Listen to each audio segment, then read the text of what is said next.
Hi friends, ఎలా ఉన్నారు మీరు? నాకు ఒక విషయం చెప్పండి. ఈ రోజున మీ వయసు ఎంత? కొందరికి 15 ఏళ్ళు, మరికొందరికి 20 ఏళ్ళు, మరికొందరికి 25, మరికొందరికి 30.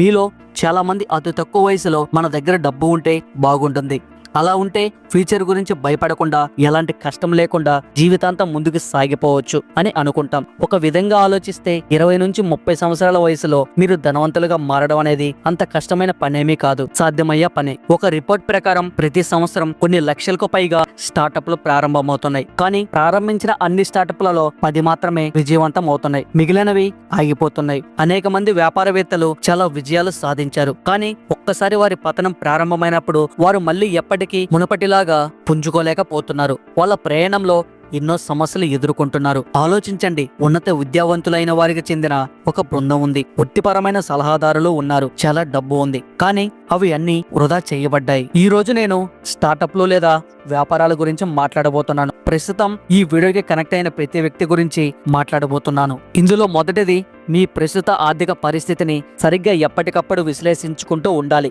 ఒకవేళ నేను మిమ్మల్ని మీ నికర విలువ ఎంత అని అడిగితే 2 లక్షలు, 2.5 లక్షలు లేదా 5 లక్షలు, ఇది మీరు బహుశా ఒక సంవత్సరంలో సంపాదించే సంపాదన అయి ఉండవచ్చు. కాబట్టి ఇప్పటి నుంచి మీ ఆర్థిక స్థితిని విశ్లేషించడం ప్రారంభించండి. మీరు ఎక్కడికి చేరుకోవాలనుకుంటున్నారో, ఈ రోజు మీరు ఎక్కడ ఉన్నారో దాన్ని సరిగ్గా తెలుసుకోండి. మీ నేటి నికర ఆదాయాన్ని విశ్లేషిస్తే మీరు మీ ఖర్చులు ఏంటి, మీరు ఎంత పొదుపు చేయగలరు, మీ జీవితానికి ఎంత భద్రత ఉంది అనేది, మీరు సంపాదించకుండా ఎంతకాలం హాయిగా జీవించగలరు. ఇలాంటి ఎన్నో విషయాలు, అంటే మీ మైండ్ సెట్ పై పెద్దగా ప్రభావం చూపే అనేక విషయాలు తెలుసుకుంటూ ఉంటారు. ఇలా చేయడం వల్ల ఇది మీ విజయవంతమైన ప్రయాణంలో మొదటి అడుగు అవుతుంది. రెండవది, కనెక్షన్లు పెంచుకోండి. మీరు ధనవంతులు కావాలంటే ధనవంతులతో సంబంధాలు ఏర్పరచుకోవడం ప్రారంభించండి. లాయర్లు, డాక్టర్లు, చార్టెడ్ అకౌంటెంట్లు, వీటిపై పూర్తి అవగాహన ఉన్న వారి గురించి తెలుసుకుని వాళ్ళతో కనెక్షన్లు పెంచుకోండి. ఉదాహరణకి, భవనంలోని 15వ అంతస్తు పైకి వెళ్లేందుకు లిఫ్ట్ ఎంతగా సహాయం చేస్తుందో, అదే విధంగా ఇది మీ జీవితంలో ముందుకు వెళ్లేందుకు సహాయపడుతుంది. మెట్లు ఎక్కడం కంటే తక్కువ కష్టం, తక్కువ సమయం, అలాగే మంచి పురోగతి. ఇలాంటి కనెక్షన్లను పెంచుకోవడం కష్టమేం కాదు. మీ కమ్యూనికేషన్ ను, మీ మైండ్ సెట్ ను మెరుగుపరుచుకొని మీ చుట్టూ ఉన్న వాతావరణానికి తగినట్టు నడుచుకుంటే సరిపోతుంది. నెగిటివ్ మైండ్ సెట్ ఉన్న ప్రజల నుంచి దూరంగా ఉండండి, అప్పుడే మీ జీవితంలో మెరుగుదలను మీరే గమనిస్తారు.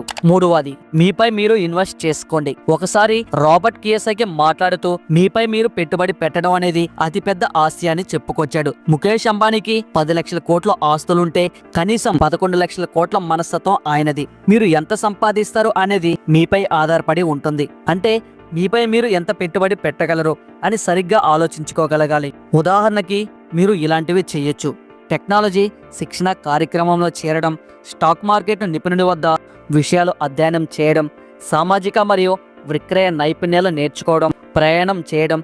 ఇలాంటివి నేరుగా మీకు సంపాదనను సృష్టించకపోవచ్చు, కానీ బదులుగా ఇది మిమ్మల్ని ఒక నేర్పరిగా మారుస్తుంది.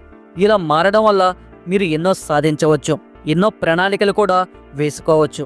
అంతేకాకుండా ఇలా చేయడం వల్ల ఒక సాధారణ వ్యక్తి 40 సంవత్సరాల తర్వాత సాధించేది మీరు కేవలం 4 సంవత్సరాల్లో సాధించవచ్చు. నాలుగోది, క్రెడిట్ మరియు క్రెడిట్ కార్డులను అవాయిడ్ చేయాలి. రుణం తీసుకోవడం ఎంత సులభమో తిరిగి చెల్లించడం అంతే కష్టం. మీకు తెలుసు కదా, ఒక రుణాన్ని తిరిగి చెల్లించడానికి మనం మరొక రుణాన్ని తీసుకుంటాం.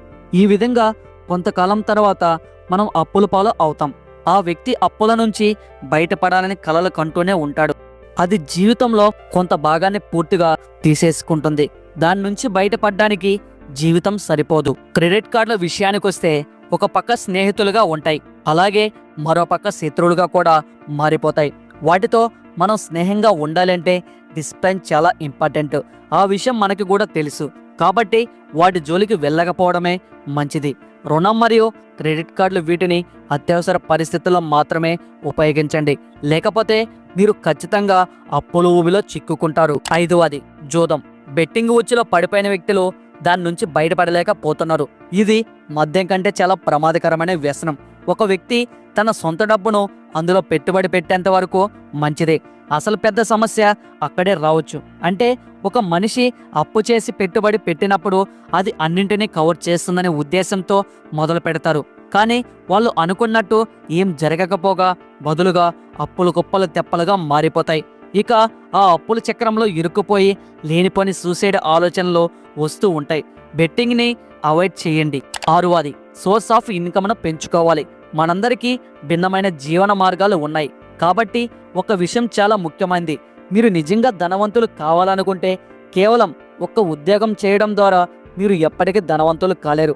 అలా అని మీరు వ్యాపారం మాత్రమే చేయాల్సిన అవసరం లేదు. కానీ ఎప్పుడూ మల్టిపుల్ ఆప్షన్స్ను సృష్టించడం ద్వారా మీరు జీతం కాకుండా వేరే ఇన్కమ్ను కూడా పొందొచ్చు. ఒక సమయంలో ఆదాయ వనరులు మాత్రమే మీకు శక్తివంతమైన వ్యక్తిత్వాన్ని అందిస్తుంది. కాబట్టి మిమ్మల్ని మీరు మెరుగుపరుచుకోండి. మరిన్ని విషయాలతో ముందుకు వెళ్ళడం ప్రారంభించాలి. ఇది మీ జీవితాన్ని ఆనందంగా గడపడానికి సహాయపడుతుంది. 7వది యాక్టివ్ ఇన్కమ్ను ప్యాసివ్ ఇన్కమ్గా మార్చుకోవడం.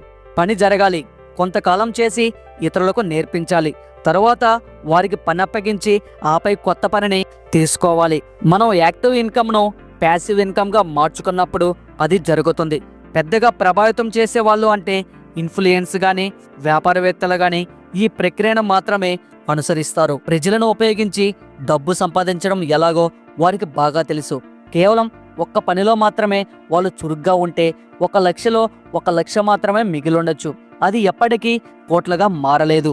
కానీ వాళ్ళు తమ కోసం అలాంటి చిన్న డివిడెంట్లను సిద్ధం చేసుకుంటారు. ఈ విషయంలో వారికి ఎక్కువ డబ్బును సంపాదించడంలో సహాయపడతాయి.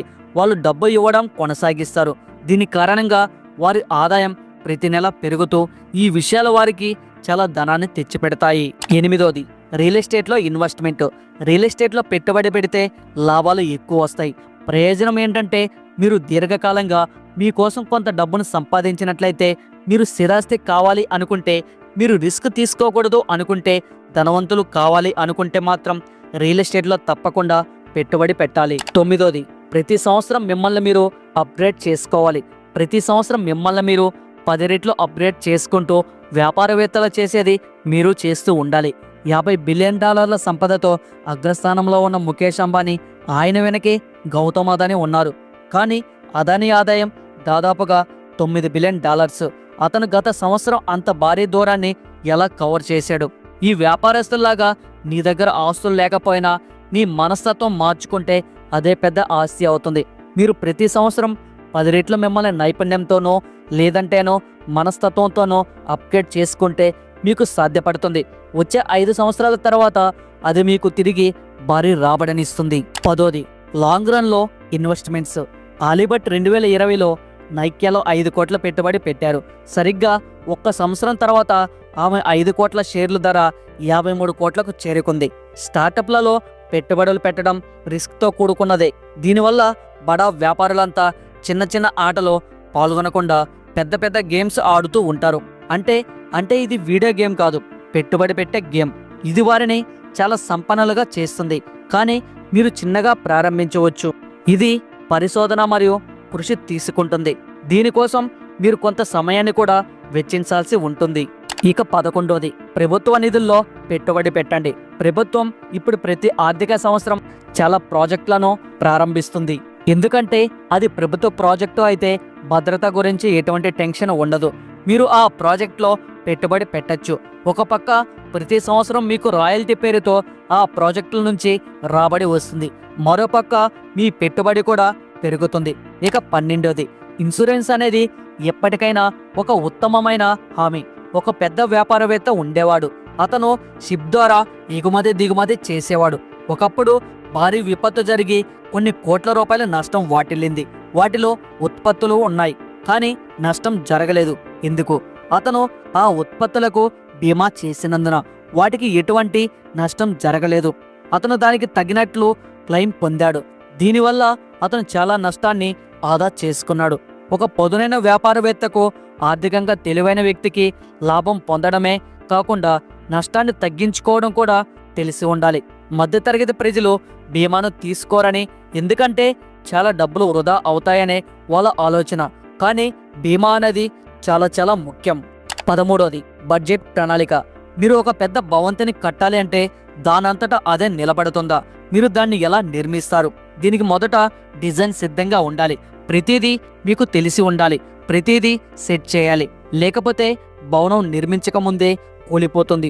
అదేవిధంగా మీరు ఆర్థిక సంక్షోభాన్ని ఎదుర్కోకూడదు అనుకుంటే డబ్బు ఎక్కడ ఉంటుంది, ఎప్పుడు ఉంటుంది అనేది బడ్జెట్ను చేసుకోవడం ప్రారంభించాలి. దాన్ని ఎలా ఉపయోగించాలి అనేది సరిగ్గా ప్లాన్ చేయండి.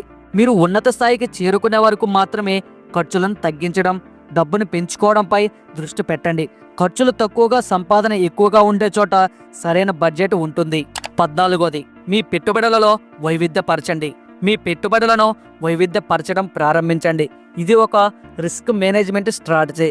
దానివల్ల మీ లాభం ఎక్కువగా ఉంటుంది, నష్టపోయే అవకాశాలు కూడా చాలా తక్కువగా ఉంటాయి.